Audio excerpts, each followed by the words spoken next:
죄는 정말 성실하다. 그래서 우리가 이제 죄를 마주하고 살아가잖아요. 매일 삶에서 나를 힘들게 하고 나의 약점 같은 것들이 있습니다. 근데 우리가 그것을 이겨낼 때가 있죠. 근데 이것을 이겨내면 죄가 이제 똑같은 죄가 나를 힘들게 하지 않을 것이다. 이렇게 생각을 할 수도 있는데 절대 그렇지 않습니다.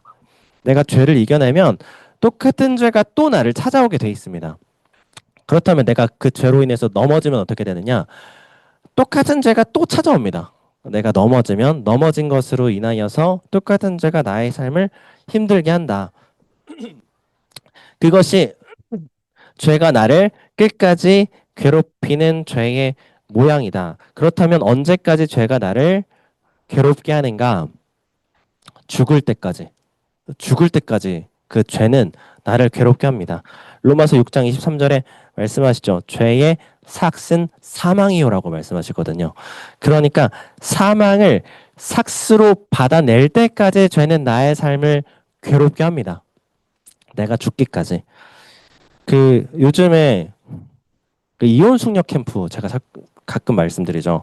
이혼 숙녀 캠프라는 그 프로그램을 보십니까 혹시? 이혼 숙녀 캠프? 한번 보세요. 거기에 죄의 모양이 그 죄가 뭔지에 대해서 아주 적나라하게 나옵니다. 죄가 뭔지. 그거 보면 죄가 뭔지를 아주 잘 알 수 있습니다. 가장 최근에 어떤 에피소드가 있었냐면 보신 분도 혹시 계실 수도 있는데 남편이 알코올 중독 수준의 그 삶을 살고 있습니다. 알코올 중독. 그래서 한 번 마시면 이제 끝까지 마시거든요. 그래서 한 번 마시고 나서 그 어떤 장면을 봤냐면 자기네 집에서 슈퍼까지 이제 술을 사러 가는데 빈 병을 가지고 가요. 술병을. 근데 그 5분 거리인데 1시간 동안 가더라고요.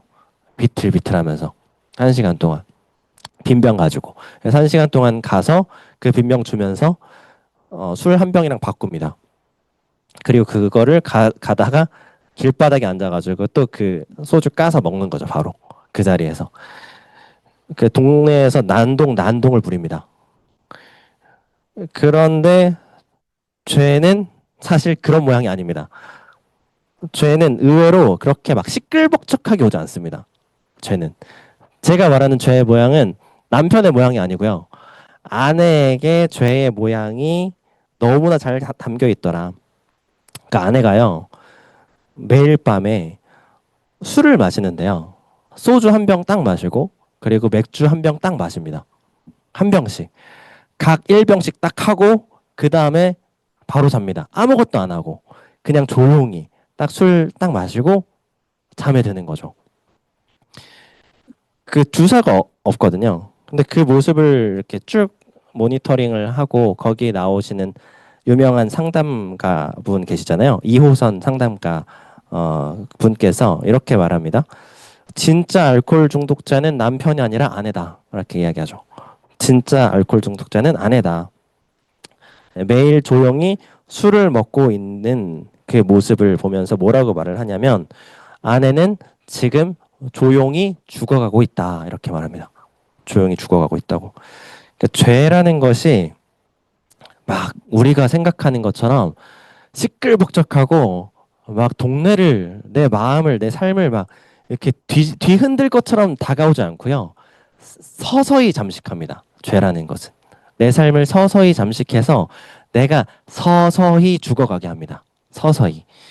그렇게 완전히 죽기까지 죄는 마치 나의 삶의 일부인 양 붙어서 나를 죽게 만든다.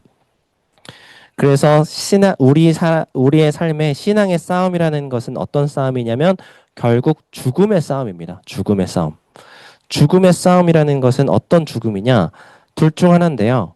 죄로 인해서 우리가 죽느냐? 아니면 예수 그리스도로 인하여서 내가 죽느냐? 이 싸움을 우리는 매일 해야 한다라는 것입니다. 고린도전서 15장에 말씀을 하시죠. 내가 그리스도 예수 우리 주 안에서 날마다 죽노라. 나는 날마다 죽노라. 고린도전서 15장에 사도 바울께서 고백하죠. 그러니까 매일 영적인 그 전쟁을 하는 겁니다. 내가 죄로 인해서 죽는 것이냐 아니면 예수 그리스도에 인하여서 죽는 것이냐 이것을 매일 반복해서 똑같은 문제를 가지고 매일 반복해서 그 싸움을 우리의 육신의 죽음이 올 때까지 매일 반복해야 한다라는 것입니다. 오늘 우리가 함께 읽은 말씀 다윗 이야기도 똑같습니다. 이와 똑같습니다. 계속 반복되어지는 이야기죠. 24장에서 오늘 본문 말씀 이게요. 24장에 있었던 내용이 그대로 반복되거든요. 26장 1절 말씀 한번 같이 읽어보겠습니다. 오늘 본문 26장 1절에 10사람이 기브아에 와서 사울에게 말하여 이르되 다윗이 광야 앞 하길라 산에 숨지 아니하였나이까 하매 2절에 사울이 일어나 10광야에서 다윗을 찾으려고 이스라엘에서 택한 사람 3,000명과 함께 10광야로 내려가서 24장에 보시면 기억나시는지 모르겠는데 똑같이 온 이스라엘 전역에서 3,000명 뽑아가지고 다윗 잡으러 가거든요. 그래서 이 장면 보고 이제 어떤 학자들은 똑같은 사건인데 두 가지의 관점으로 본 것이 아니냐 이렇게 주장하는 학자들이 있습니다. 근데 그 정도로 이제 똑같은 사건은 실제로는 아니고요. 다른 사건인데 그렇게도 이제 주장을 하는 학자가 있을 정도로 이 사건의 모양이 굉장히 유사하다라는 것이죠. 그리고 1절 말씀에 보면 어떤 사람들이 와가지고 사울에게 말합니까? 10사람들이라고 나오죠. 10광야라는 곳이 있었는데 거기에 사는 사람들이 사울에게 찾아와서 다윗의 위치를 말해줍니다. 근데 이 사람들이 어떤 사람들이었냐면 앞장으로 넘어가시면요. 사무엘상 23장 19절에 뭐라고 말씀하시냐면 그때에 10사람들이 기브아에 이르러 사울에게 나와 이르되 다윗이 우리와 함께 광야 남쪽 하길라산 숲을 요새에 숨지 아니하였나이까. 똑같죠. 똑같은 사람들이 사울에게 와가지고 똑같이 다윗의 위치를 알려주고 있습니다. 그러므로 무슨 말이냐면 죄라는 건 뭐 특별히 업그레이드 되지도 않습니다. 똑같은 걸 가지고요. 똑같이 찾아옵니다. 똑같은 사람을 통해서 똑같은 죄의 그 문제를 가지고 내가 어제는 이겼으나 그 똑같은 문제가 오늘의 나의 삶에 동일하게 찾아오게 되어진다. 그와 같은 열심과 성실함으로 사단은 우리를 넘어뜨리기 위하여서 힘을 다한다라는 것이죠. 사단이 우리가 상상하는 것보다 훨씬 영리합니다. 굉장히 영리하고요. 영리한데 성실하기까지 하죠. 그래서 우리의 힘으로는 도저히 이길 수가 없습니다. 그리고 이 사단의 권세가 어떤 권세냐면요. 온 세상을 꿰는 자라고 이야기를 하거든요. 요한계시록 12장에 보면 사단 마귀는 온 세상을 꿰는 자라고 말을 합니다. 온 세상을 꿰는 자.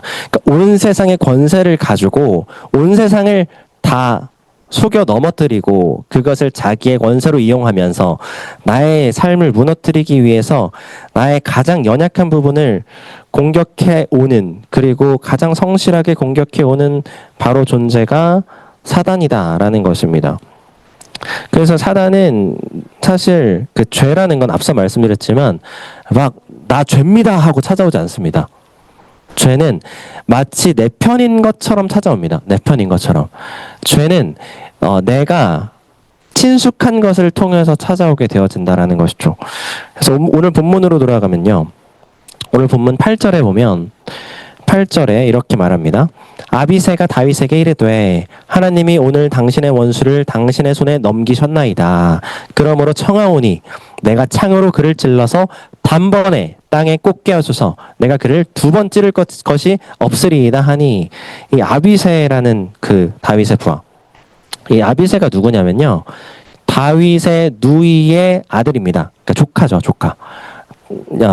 요압과 아비새 이제 그 형제들이 있는데 그 다윗의 조카, 그러니까 다윗을 외삼촌이라고 부르는 존재들이죠. 용사들입니다. 충성스러운 용사인데 다윗에게는 굉장히 친밀한 존재였습니다. 누구보다도 다윗의 편에 섰던 자였죠. 근데 그 다윗이 그 아비새가 다윗에게 말을 합니다. 저에게 명령만 하십시오. 하나님께서 우리에게 기회를 주셨으니 제가 단번에 사울 죽이겠습니다. 이 다윗이 사실 이제 오랜 광야 생활을 했기 때문에 지칠 때가 됐죠. 이제는 지칠 때가 됐습니다. 힘들죠. 자기도 죽음을 피해서 도망 다니는 삶을 계속 살고 있는데, 근데 자신이 가장 신뢰하는 부하 아비새가 와서 말하는 거죠. 이거 반복해서 하나님께서 우리에게 주시는 메시지 아닙니까? 이거 하나님이 우리에게 주신 선물입니다. 단번에 죽이시죠. 제가 하겠습니다. 당신이 할 것이 아니고 제가 하겠습니다. 명령만 하시면 두 번 찌를 것도 없습니다. 단번에 죽이겠습니다. 이야기합니다. 그러니까 다윗 입장에서는 진짜 하나님이 주신 메시지인가?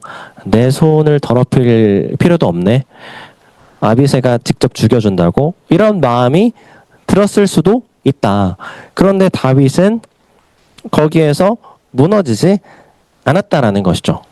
이게 다윗의 힘인데, 다윗은 똑같은 죄와 시험과 자신에 대한 고난이 찾아왔을 때에도 끊임없이 그 자리에서 멈춰설 수 있는 능력이 있는 사람이 다윗이었습니다. 그래서 다윗이 이야기하는 거죠. 그것이 아니다. 그것은 하나님의 뜻이 아니다. 9절에 말합니다. 다윗이 아비새에게 이르되 죽이지 말라. 누구든지 손을 들어 여호와의 기름 부음 받은 자를 치면 죄가 없겠느냐 하고. 그러니까 다윗이 아비새에게 타이르면서 말을 하는 거죠. 그것은 하나님의 뜻이 아니다. 10절에 다윗이 또 이르되 여호와께서 살아계심을 두고 맹세하노니 여호와께서 그를 치시리니 혹은 죽을 날이 이르거나 또는 전장에 나가서 망하리라. 다윗이 이야기합니다. 우리가 손댈 것 없고 하나님의 뜻이라면 하나님께서 친히 치실 것이다. 하나님의 뜻이라면 그가 죽을 날을 맞이하거나 전장에 나가서 전쟁 중에 죽임을 당할 것이다. 이렇게 말을 합니다. 근데 그대로 이루어지죠. 그 말대로 이루어져 버립니다. 사울과 그의 아들 요나단은 전쟁 한날 한시에 전쟁 중에 죽음을 맞이하게 됩니다. 그러니까 다윗의 삶은 그런 겁니다. 그냥 버텨내고 하나님께서 나에게 주시는 말씀을 그냥 툭툭 뱉어내죠. 그럼 그 말씀대로 그 삶이 흘러가게 되어 있음을 보게 하신다라는 것입니다. 근데 다윗과 같이 살아가는 것이 쉽냐? 이게 쉬운 일은 아니죠, 당연히. 세상과 타협하면서 살아가면 세상 사는 것이 편합니다. 타협하면서 살면. 편법이라고 말을 하죠. 제가 별로 안 좋아하는 말인데요. 편법. 불법 아니고 편법. 이게 이제 사단이 우리를 속이는, 우리를 유혹하는 가장 애용하는 단어가 이 편법이거든요. 그러니까 불법은 아닌데 편법이다. 그러니까 불법 아니니까 이 정도는 스스로 타협할 수 있잖아 하면서 우리에게 넌지시 전하는 것이 편법인데요. 편법 쓰면 생각보다 우리가 편하게 살 수 있습니다. 그런데 이제 우리는 그렇게 못 하시잖아요. 편법 못 쓰시니까 지금 여기에서 이렇게 힘들게 앉아가지고 맨날 똑같은 문제 가지고 기도하지 않으십니까? 바보같이. 근데 하나님이 주신 그리스도의 인생이라는 것이 그런 것이죠. 그러니까 똑같은 문제인데요. 타협하지 않고 그 자리에서 버텨내면서 마귀하고 매일 씨름하면서 네가 죽냐 내가 죽냐, 내가 죄로 죽냐 그리스도 예수로 죽냐, 이거 계속 씨름하는 것이 그리스도의 일생의 삶의 모양입니다. 최근에 미국의 영화계 아주 엄청난 흥행 열풍을 일으킨 영화가 하나 있죠. 킹 오브 킹스라는 영화거든요. 근데 이 영화가 애니메이션 만화 영화입니다. 만화 영화인데 예수님에 대한 이야기거든요. 예수님에 대한 이야기고 만화 영화인데 놀랍게도 그 미국 전역에서 박스오피스 1위를 차지하죠. 전역에서. 그래서 한국에서 놀라운 것은 이걸 한국에서 제작했다는 겁니다.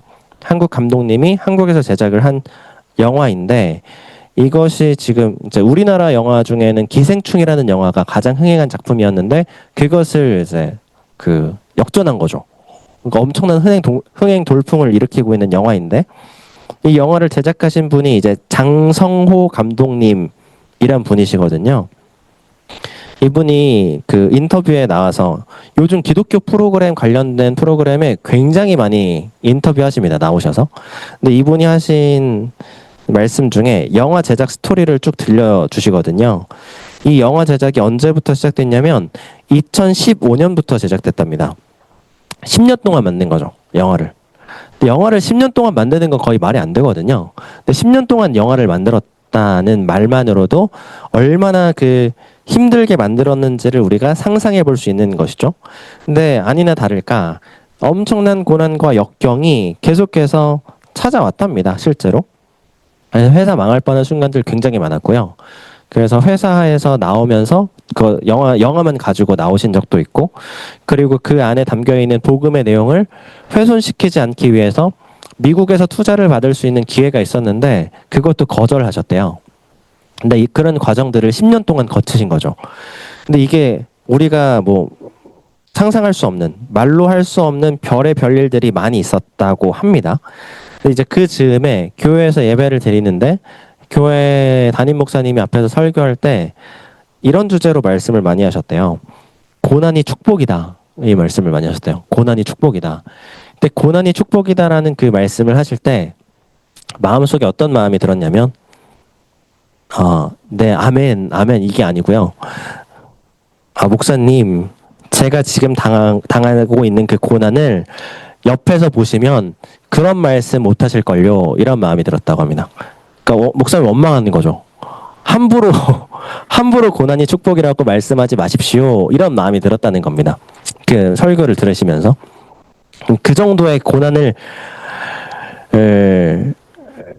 가지고 10년 동안 이 영화를 만들어 내십니다.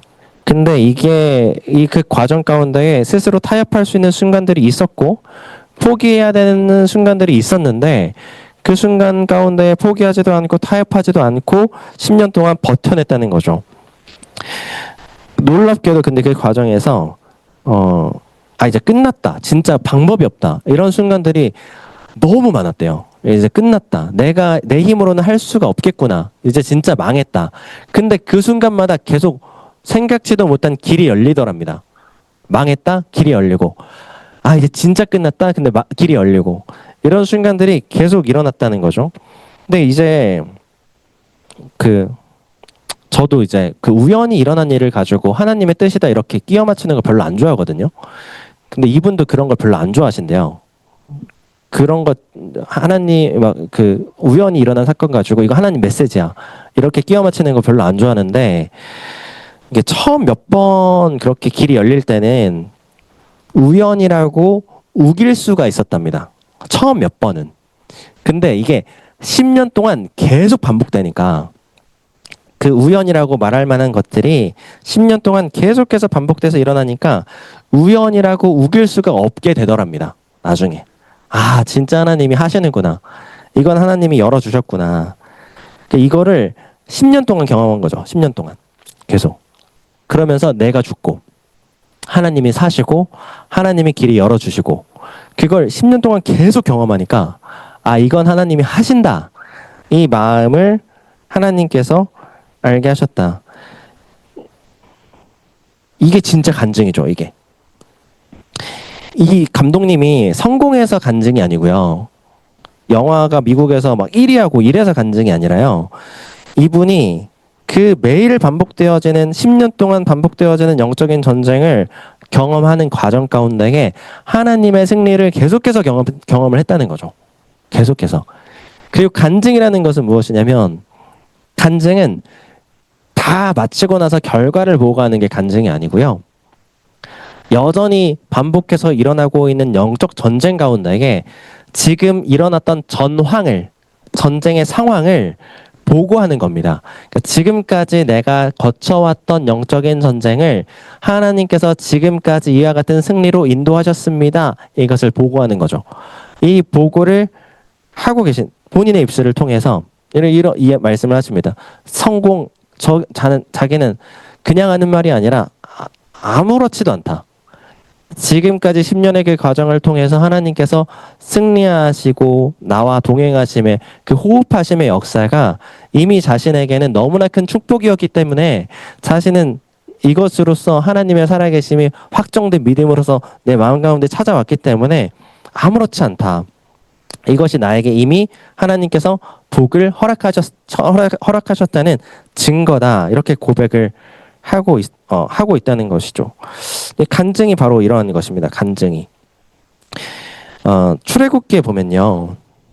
성경책의 출애굽기의 내용이 뭐죠? 출애굽기의 전반을 가지고 있는 내용이 애굽을 탈출하는 얘기입니다. 애굽 탈출해서요. 가나안을 향해서 걸어가는 그 과정을 기록해 놓은 책이 출애굽기거든요. 근데 이 말씀을 드린 적이 있었지만 그러니까 출애굽하고요. 가나안 땅에 도착할 때까지 몇 년의 세월이 걸립니까? 40년의 세월이 걸리거든요. 40년.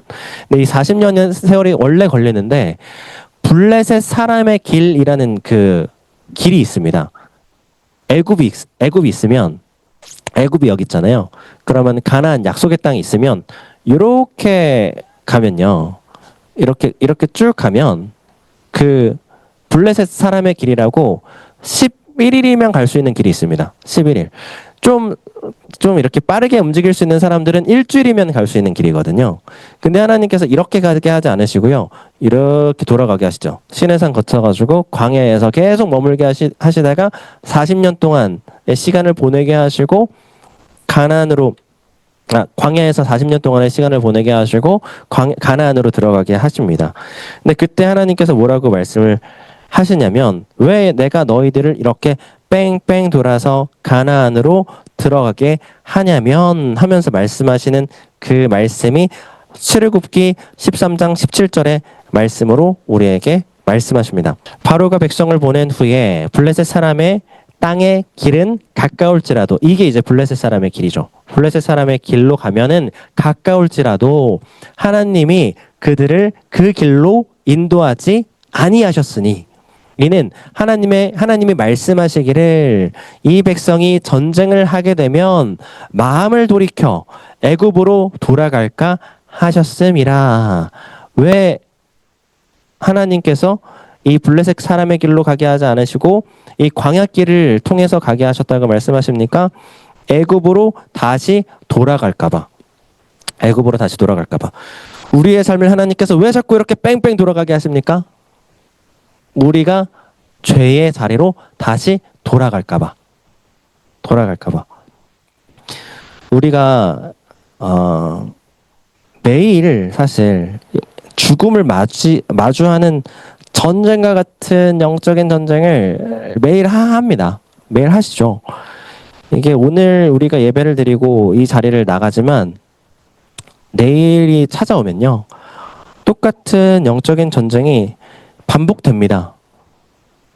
반복되고 그 전쟁에서 우리는 또 넘어질 수도 있겠죠. 그러나 하나님께서 우리에게 걸어가게 하신 그 길, 예수 그리스도께서 이미 승리하신 십자가의 길, 그것이 우리에게 주어졌음을 믿으시길 바랍니다. 하나님께서 매일 우리의 삶에 그 영적인 전쟁 가운데에 이미 승리하심의 역사를 준비해 놓으셨습니다. 우리에게 주신 그 승리의 길을 다시 한번 기억하시고 내가 매일의 삶을 살아가는 과정 가운데에 이 죄의 성실 가운데에 넘어지지 마시고요. 내가 마주하게 된 오늘의 현실 가운데에 예수 그리스도의 이름으로 내가 매일 날마다 죽노라 이 고백을 하심으로 말미암아 그 자리 가운데에 예수 그리스도의 승리의 깃발을 세우시는 주님의 거룩한 자녀 되시기를 예수 그리스도의 이름으로 축원합니다.